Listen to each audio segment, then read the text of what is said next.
Alcione diz em seu grande sucesso: não sei se vou aturar esses seus abusos.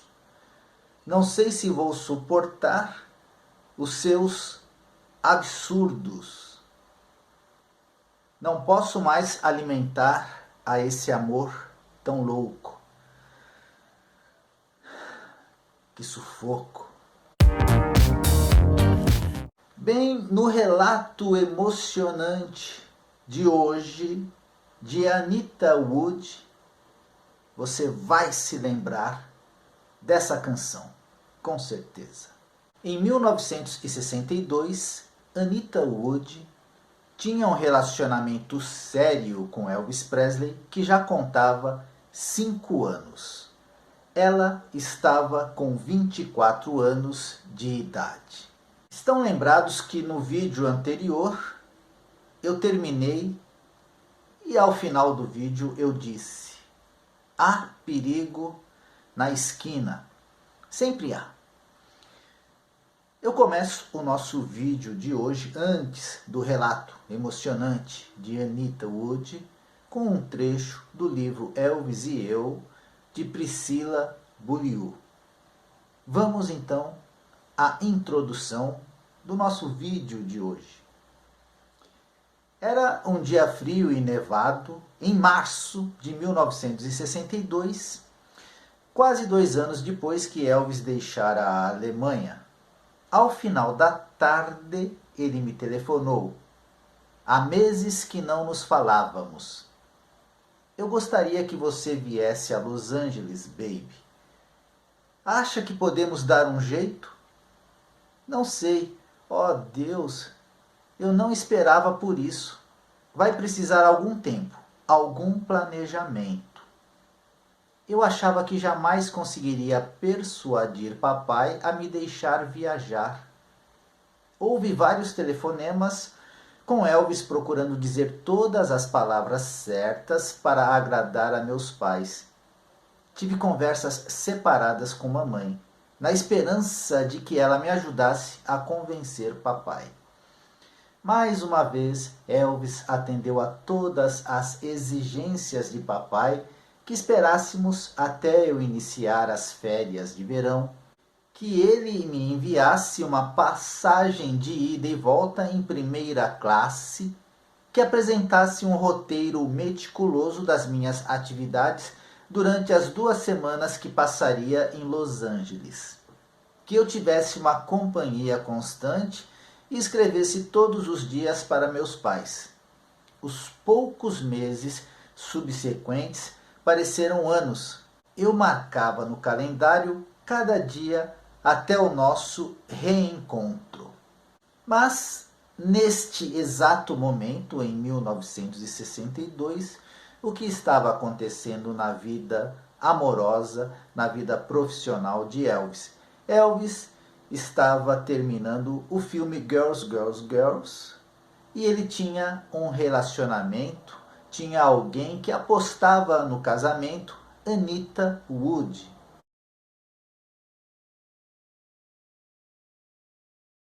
Bem, esse olhar apaixonado de Anita nos diz tudo. Preparem-se agora para desidratar. Caixinha de lenço ao alcance da mão, vamos ao relato de Anita. Um dia, em 1962, por volta de 1º de junho, eu estava com Elvis em Hollywood, enquanto ele completava a produção de Girls, Girls, Girls.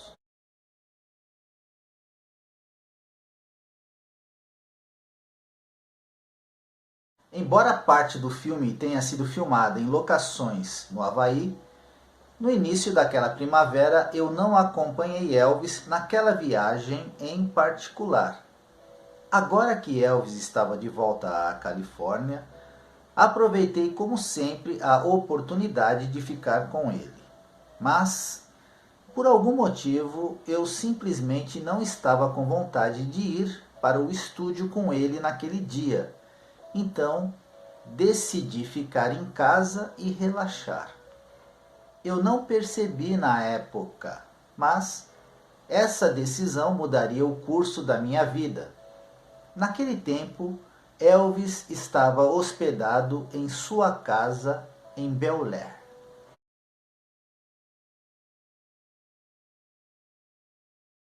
Entre suas comodidades, a casa tinha uma enorme biblioteca que ficava ao lado do quarto de Elvis, repleta com todos os tipos de livros.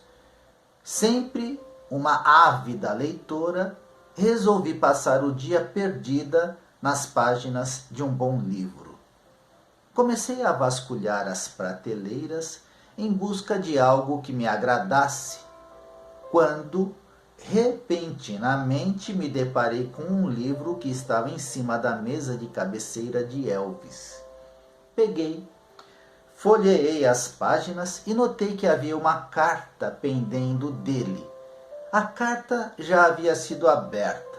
O endereço do remetente era da Alemanha. A curiosidade não me deixou afastar da carta. Eu tive que ler.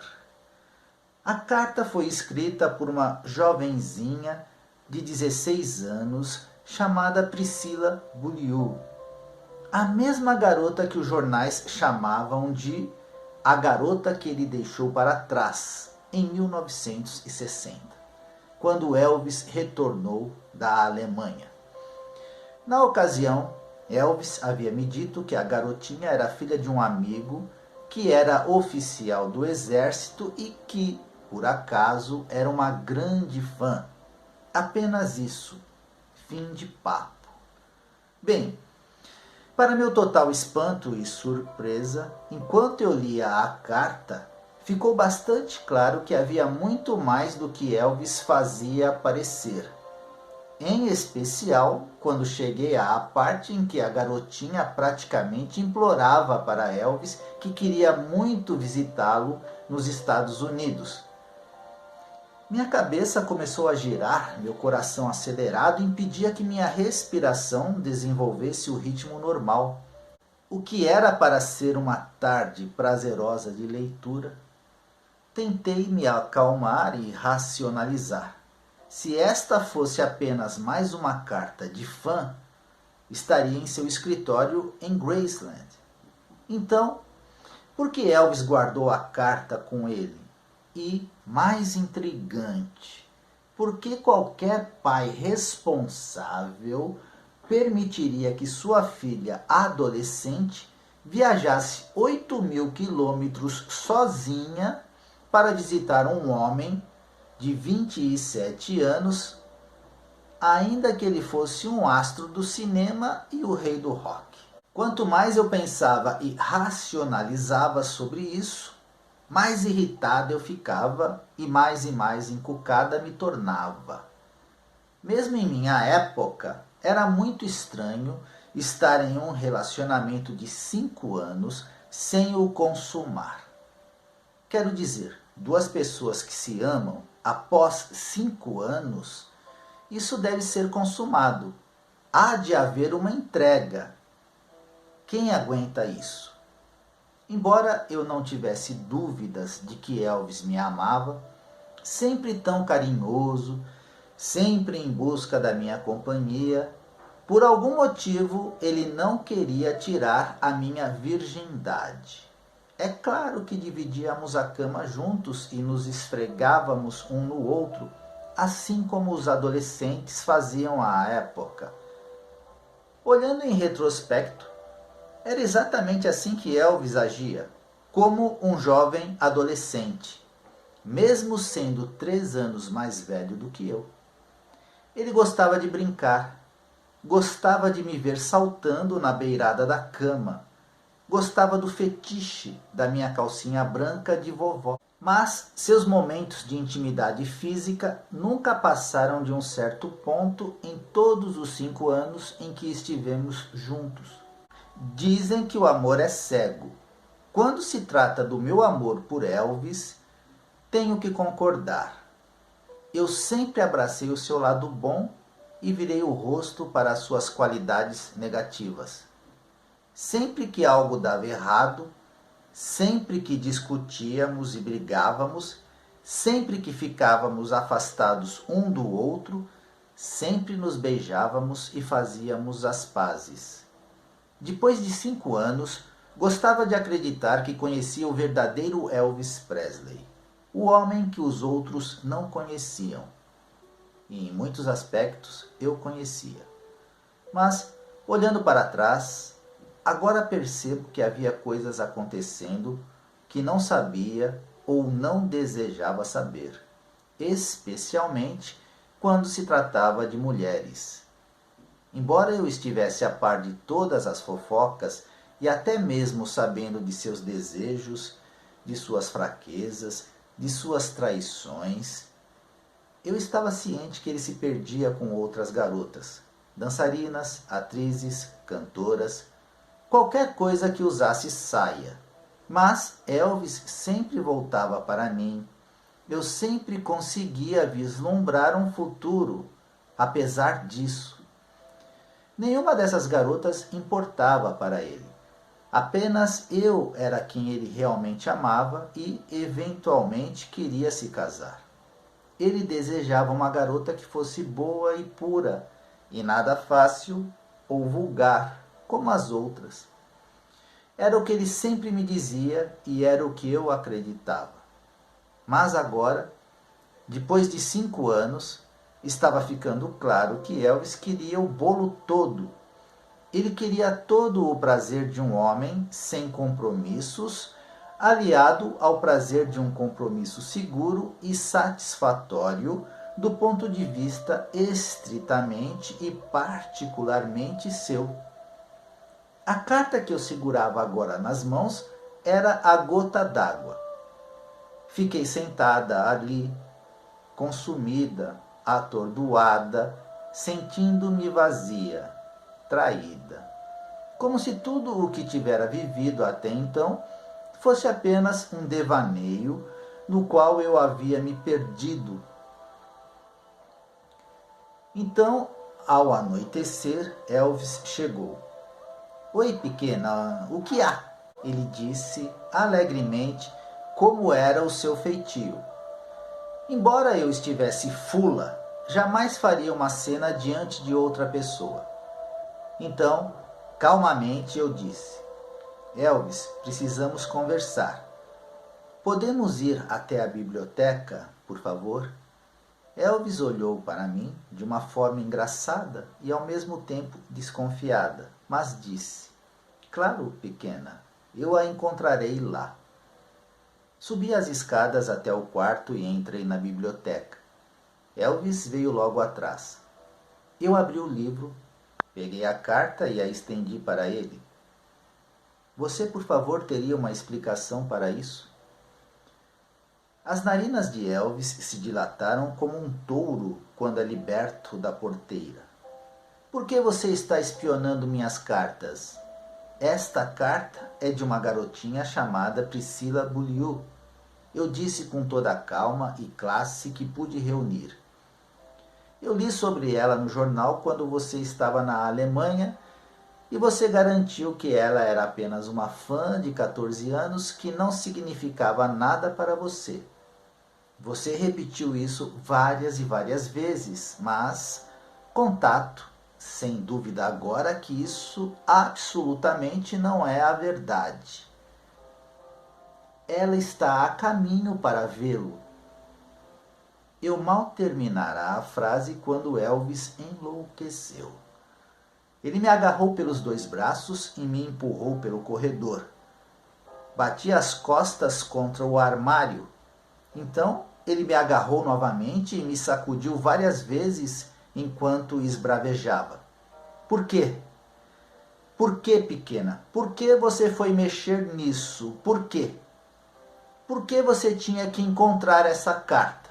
Eu já testemunhara Elvis perder a paciência outras vezes, mas isso era outra coisa, muito além.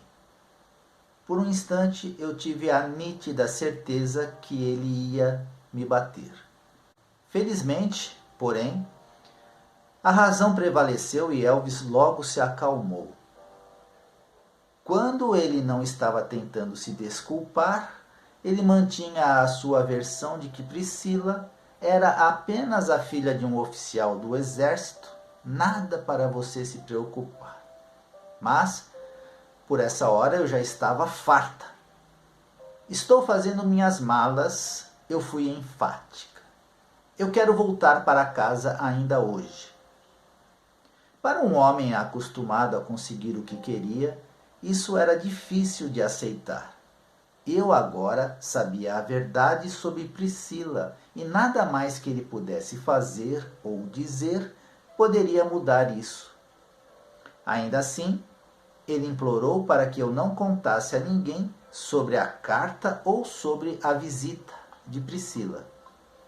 Embora eu estivesse muito magoada, machucada, meu coração sangrava, Elvis sabia que podia confiar em mim e eu sabia que jamais poderia fazer algo para machucá-lo. Prometi não dizer uma palavra até que ele retornasse para Memphis. Aliviado, Elvis pegou o telefone, fez todos os arranjos para meu voo para casa. Na manhã seguinte, eu mal tinha colocado os pés em Graceland quando o telefone começou a tocar. Era a linha privada. Eu sabia que só poderia ser Elvis ligando, mas não queria falar com ele. Mesmo assim, continuou tocando. Não podendo mais suportar, atendi. Era Elvis. Ele perguntou como foi o voo e se eu estava bem. Então começou a se desculpar novamente e de novo. Por favor, não diga uma só palavra sobre isso. Ele suplicou. Isso me arruinaria se fosse ventilado. Ela é apenas uma criança e não significa nada para mim. Você é o meu único amor, pequena. Você precisa acreditar em mim. Eu mantive uma conversa curta.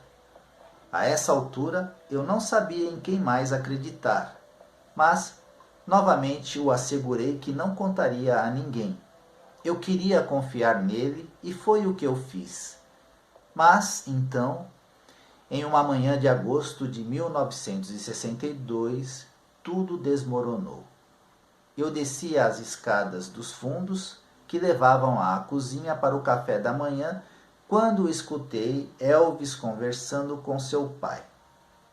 Pelo tom abafado das vozes, parecia muito com um desabafo. Pensei em voltar para cima quando ouvi algo que me fez parar. Papai, estou muito confuso. Não sei o que fazer, disse Elvis. Tenho uma dúvida terrível. Não consigo me decidir qual escolher. Por um momento, tudo pareceu girar. Mas eu sabia exatamente do que ele estava falando. Priscila e eu. Então, toda a ira e orgulho sulista surgiram e, respirando fundo, desci as escadas. Ninguém iria se contorcer e lutar para escolher entre eu ou qualquer outra mulher, nem mesmo Elvis Presley. Quando eu cheguei ao último degrau, Elvis ficou completamente surpreso. Eu olhei diretamente em seus olhos e disse: Vou ajudá-lo nessa decisão. Vou deixar a sua vida agora mesmo. Desesperadamente, Elvis tentou fazer sua mágica mais uma vez. Acalme-se, pequena. Por favor, acalme-se. Venha até aqui. Vamos conversar. Não, eu disse enfaticamente. Não há mais nada a dizer. Ora, pequena, você sabe que não quer fazer isso. Vamos conversar. Vamos resolver isso. Não, eu disse novamente, decidida, balançando a cabeça. Você não precisará mais tomar essa decisão. Lamento que tenha que terminar assim, especialmente depois de todos esses anos. Mas a decisão é minha, não sua, Elvis. E é muito difícil, porque eu ainda te amo tanto. Você foi o meu primeiro e único amor, e vai ser difícil te esquecer. Mas eu vou fazer isso por mim. Notei que por essa altura, Elvis também tinha lágrimas em seus olhos e ouvia atentamente o que eu dizia. Ele sabia que no início seria difícil para mim conseguir um apartamento sozinha, já que eu morava com ele há tanto tempo. Sem saber mais o que fazer, ele enfiou a mão no bolso e tirou um grande maço de dinheiro e tentou colocar na minha bolsa. Não se atreva, eu fui contundente. Eu não quero nada de você. Na hora da despedida, eu me virei para olhar para Elvis. Oh, pequena, disse ele. Peço a Deus que eu esteja fazendo a coisa certa, deixando você partir. Você não tem escolha. Adeus. Porém, não demorou muito para eu me sentir em pedaços. Elvis Presley era o grande amor da minha vida. Como eu poderia amar outra pessoa? Então, meus pensamentos se transformaram em terror e desespero.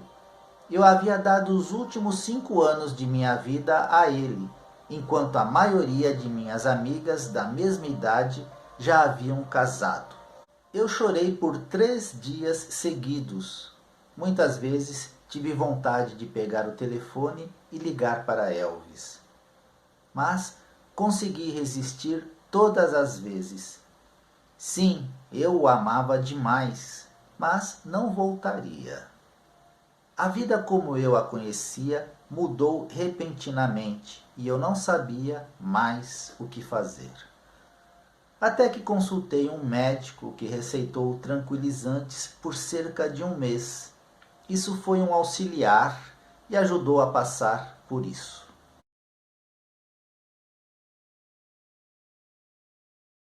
Bem, amigos, eu volto com mais dessa história comprida.